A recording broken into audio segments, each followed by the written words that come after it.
स्वागत है आपका आपके अपनी YouTube चैनल एग्जाम पॉइंट पर। मैं रोज की तरह आज फिर 11 जून 2025 का करंट्स अफेयर लेकर आया हूं। 11 जून के जितने भी इंपॉर्टेंट क्वेश्चन बनते हैं उन्हें हम डिस्कस करेंगे, उनके इंपॉर्टेंट फैक्ट भी जानेंगे। दोस्तों, आप किसी भी एग्जाम की तैयारी कर रहे हैं तो ये वीडियो आपके लिए मोस्टफुल रहने वाला है। इस वीडियो के लास्ट में हमने आपके लिए एक क्वेश्चन रखा है जिसका आंसर आप लोग को कमेंट्स बॉक्स में देना है। आइए शुरू करते हैं। पहले नंबर का क्वेश्चन देख लेते हैं।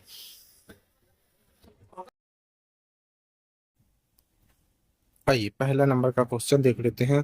पीएसए अवार्ड्स में भारतीय स्क्वैश खिलाड़ी अनहा सिंह को कौन कौन से पुरस्कार मिले हैं? सही आंसर है सी, दोनों।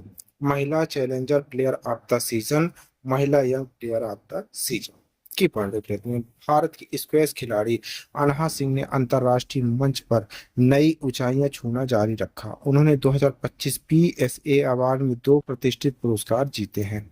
17 वर्षीय इस खिलाड़ी को महिला challenger player of the season से सम्मानित किया गया और मिस्र की अमीना औरफी के साथ संयुक्त रूप से महिला young player of the season का खिताब दिया गया। अनाहत का असाधारण 2024-25 सीजन, जिसमें कई खिताब जीतना और शीर्ष 60 पीएसए विश्व रैंकिंग शामिल है, ने भारत की सर्वोच्च रैंकिंग वाली महिला स्क्वैश खिलाड़ी के रूप में उनकी स्थिति को मजबूत किया है। आइए दूसरे नंबर का क्वेश्चन देख लेते हैं। भारतीय तटरक्षक बल आईसीजी ने एक नई जेटी का उद्घाटन किस स्थान पर किया है? सही आंसर है डी, विजिंग जाम बंदरगाह पर। की पंडित भारत के समुद्री सुरक्षा ढांचे को महत्वपूर्ण बढ़ावा देते हुए भारतीय तटरक्षक बल आईसीजी ने 7 जून 2025 को केरल के विजिंग जाम बंदरगाह पर एक समर्पित जेटी का उद्घाटन किया।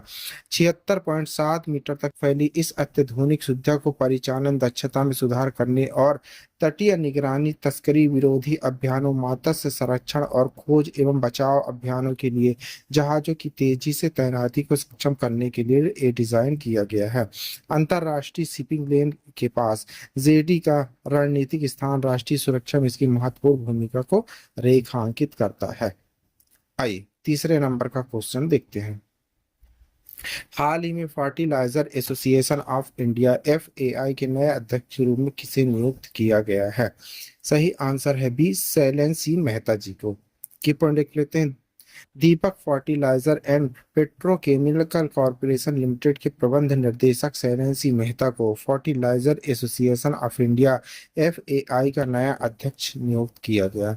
उद्योग में 40 से अधिक वर्षों के अनुभव के साथ मेहता पारादीप परफेक्ट लिमिटेड के एमडी और सीईओ एन सुरेश किरण का स्थान लेंगे। टिकाऊ और कुशल उर्वरक प्रथाओं पर अपने ध्यान के लिए जाने जाने वाले मेहता राष्ट्रीय कृषि प्राथमिकताओं के साथ उद्योग के लक्ष्यों को संरेखित करने में महत्वपूर्ण भूमिका निभाने के लिए तैयार है। आइए आगे बढ़ते हैं। चौथे नंबर का क्वेश्चन देख लेते हैं। आइए चौथे नंबर का क्वेश्चन देखते हैं। सार्वजनिक क्षेत्र की समान बीमा कंपनी पीएसजीआईसीएस ने वित्त वर्ष 2024-25 में लगभग कितना प्रीमियम एकत्र किया है? सही आंसर है सी, 1.0 लाख करोड़ की परिणति। सार्वजनिक क्षेत्र की समान बीमा कंपनियां पीएसजीआईसी ने वित्त वर्ष 2024-25 के दौरान लगभग 1.06 लाख करोड़ का प्रीमियम एकत्र करके एक महत्वपूर्ण उपलब्धि दर्ज की, जो वित्त वर्ष 2018-19 में 80,000 करोड़ से अधिक है। यह विकास समान बीमा क्षेत्र की मजबूत रिकवरी और वृद्धि को दर्शाता है, जिसके लिए वित्त मंत्री निर्मला सीतारमण ने इस फर्मों के प्रमुखों के साथ एक उच्च स्तरीय बैठक में बीमा पैड प्रीमियम घनत्व और किए गए दावों के अनुपात जैसे प्रमुख पेट्रोकेमिकल की समीक्षा की। आइए पांचवें नंबर का क्वेश्चन देख लेते हैं। उत्तर प्रदेश द्वारा किस अंतर्राष्ट्रीय सहयोग ढांचे के अंतर्गत बोधि यात्रा का आयोजन किया गया है? सही आंसर है डी, मेकांग गंगा सहयोग एमजीसी की पंडित। उत्तर प्रदेश सरकार ने 6 दिवसीय बोधि यात्रा का आयोजन किया। इसका लक्ष्य वैश्विक मंच यूपी की बौद्ध विरासत को बढ़ावा देना था। 5 आसियान देशों के 50 प्रतिनिधियों ने यात्रा में भाग लिया। यह आयोजन मेकांग गंगा सहयोग एमसीजी ढांचे के तहत किया गया था। यह यूपी पर्यटन विभाग, विदेश मंत्रालय द्वारा संयुक्त रूप से आयोजित किया गया था। आइए आगे बढ़ते हैं। छठे नंबर का क्वेश्चन देख लेते हैं।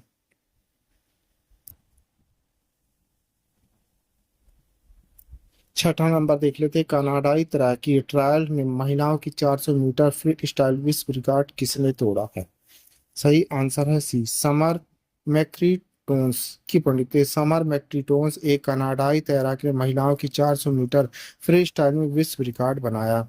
उन्होंने कनाडाई तैराकू ट्रायल में विक्टोरिया ब्रिटिश कोलंबिया में 3:54.18 का समान दर्ज किया समय दर्ज किया। इसने 2023 विश्व चैंपियनशिप थी एरियन ट्रीटमेंट द्वारा बनाया गया 3.5538 का पिछला रिकॉर्ड तोड़ दिया। पेरिस ओलंपिक में मेंटी टोन्स ने 3 स्वर्ण पदक जीत लिए।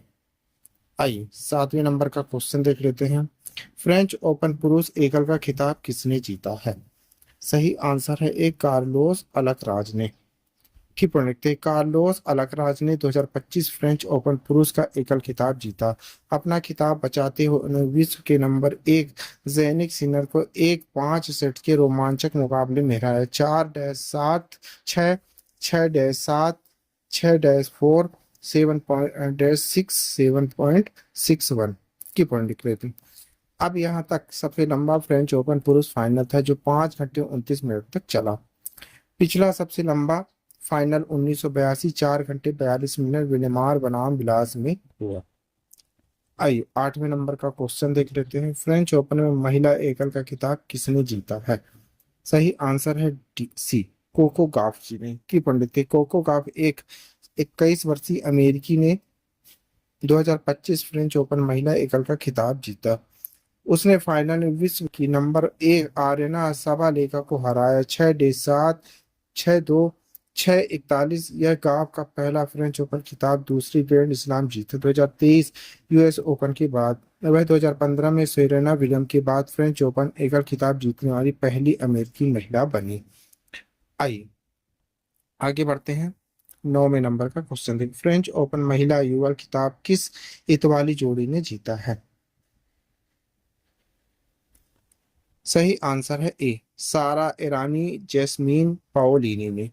की पढ़ लिखते हैं, सारा ईरानी और जैस्मीन पाओलिनी दोनों इटली से 2024 फ्रेंच ओपन महिला युगल का खिताब जीता। उन्होंने अन्ना डेनिलीना अलेक्जेंडा कूनी को 6-4, 2-6, 6-1 के स्कोर से हराया।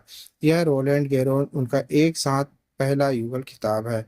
ईरानी के पास अब 2 फ्रेंच ओपन युगल खिताब और कुल मिलाकर 6 ग्रैंड स्लैम युगल खिताब जीता। ईरानी मिश्रित युगल का खिताब इंडिया वाबसोरी के साथ भी जीता है। आइए आगे बढ़ते हैं, 10वें नंबर का क्वेश्चन देख लेते हैं, ओसाका में विश्व एक्सपो 2025 में शीर्ष 5 किस देश के मंडप को स्थान मिला है? सही आंसर है डी, भारत को। की पॉइंट देख लेते हैं, ओसाका जापान में विश्व एक्सपो 2025 में भारत मंडप को शीर्ष 5 स्थान मिला है। अन्य शीर्ष मंडपों में अमेरिका, इटली, जापान और फ्रांस शामिल हैं। इस मंडप में भारत की सांस्कृतिक विरासत, नवाचार, सतत विकास को उजागर किया गया है। इसमें विरासत, आयुर्वेद और इसरो प्रदर्शन शामिल है। इसे इंदिरा गांधी राष्ट्रीय कला केंद्र द्वारा क्यूरेट किया गया था। यह मंडप अपने इंटरएक्टिव अनुभव, असली भारतीय भोजन, फोटो फ्रेंडली सेटअप के लिए लोकप्रिय है। आइए 11वें नंबर का क्वेश्चन देख लेते हैं, 11वें नंबर का क्वेश्चन देखते हैं, पुस्तक the diary of the cricketer's wife's की लेखिका कौन है? सही आंसर है बी, पूजा पुजारा जी। की पॉइंट देख लेते हैं, पूजा पुजारा भारतीय टेस्ट क्रिकेटर चेतेश्वर पुजारा की पत्नी ने एक किताब लिखी। इस किताब का शीर्षक the diary of the cricketer wife है। इसे पुरुष मुंबई में लॉन्च किया गया था। यह किताब केवल क्रिकेट के बारे में नहीं बल्कि व्यक्तिगत भावनात्मक दृष्टिकोण को पत्नी के नजरिए से दिखाती है। यह फील्ड के बाहर के जीवन पर प्रकाश डालती है, जिसमें प्यार, लचीलापन और एक क्रिकेटर के साथी होने की भावनात्मक यात्रा पर केंद्रित है। आइए 12वें नंबर का क्वेश्चन देख लेते हैं,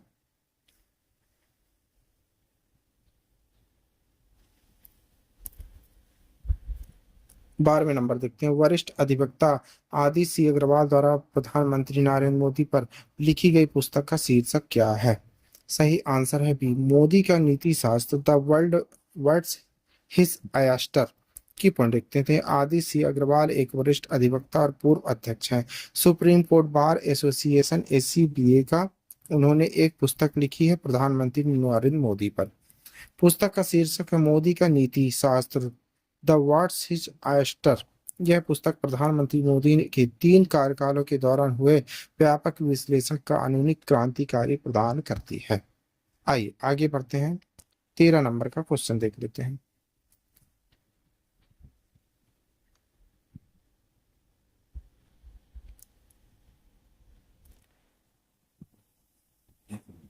एक्सियोम 4 मिशन किस कंपनी द्वारा संचालित किया जा रहा है? सही आंसर है सी, एक्सियोम स्पेस के द्वारा। की पॉइंट देख लेते हैं। एक्सियोम 4 मिशन 10 जून 2025 को लॉन्च होने वाला है, जो निजी अंतरिक्ष उड़ानों के क्षेत्र में एक महत्वपूर्ण मील का पत्थर साबित होगा।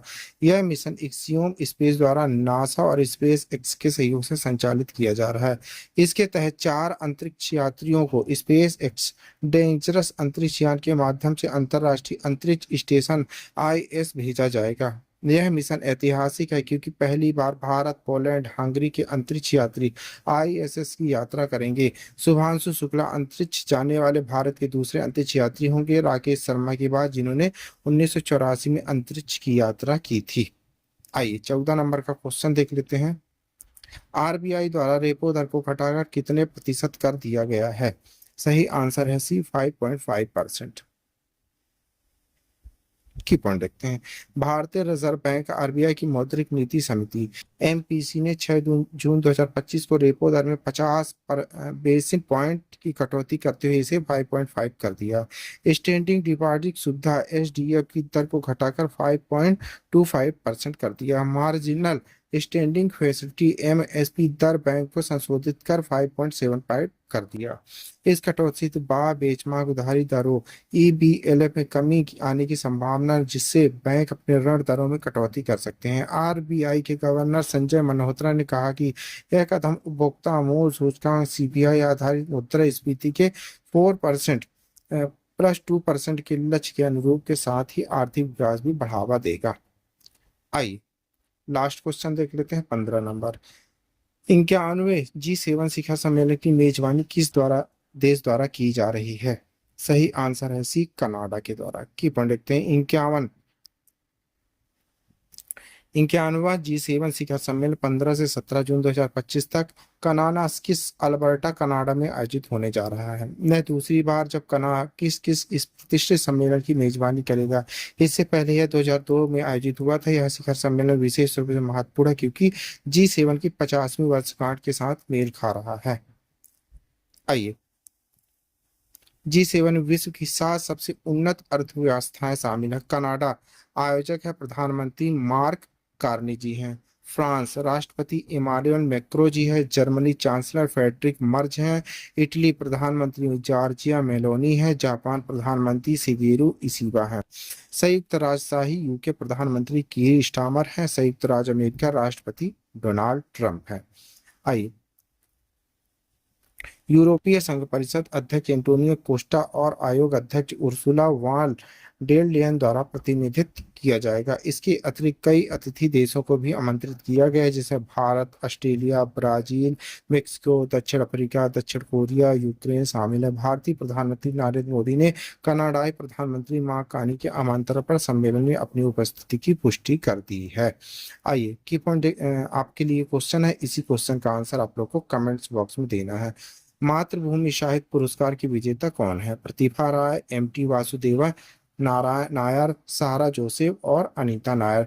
दोस्तों इस क्वेश्चन का आंसर आप लोग को कमेंट्स बॉक्स में देना है। आंसर आप लोग कमेंट्स बॉक्स में जरूर दीजिएगा, भूलिएगा नहीं। आप पढ़ रहे हैं 10 जून 2025 का डेली करंट अफेयर। दोस्तों आप किसी भी एग्जाम की तैयारी कर रहे हैं तो ये वीडियो आपके लिए मोस्टफुल रहने वाला है। इस पीडीएफ डाउनलोड करने के लिए आप हमारे टेलीग्राम चैनल एग्जाम पॉइंट पर जाकर वहां से पीडीएफ डाउनलोड कर सकते हैं। Thank you for watching my video. इस वीडियो को ज़्यादा से ज़्यादा शेयर करें, लाइक करें, कमेंट करें। Thank you.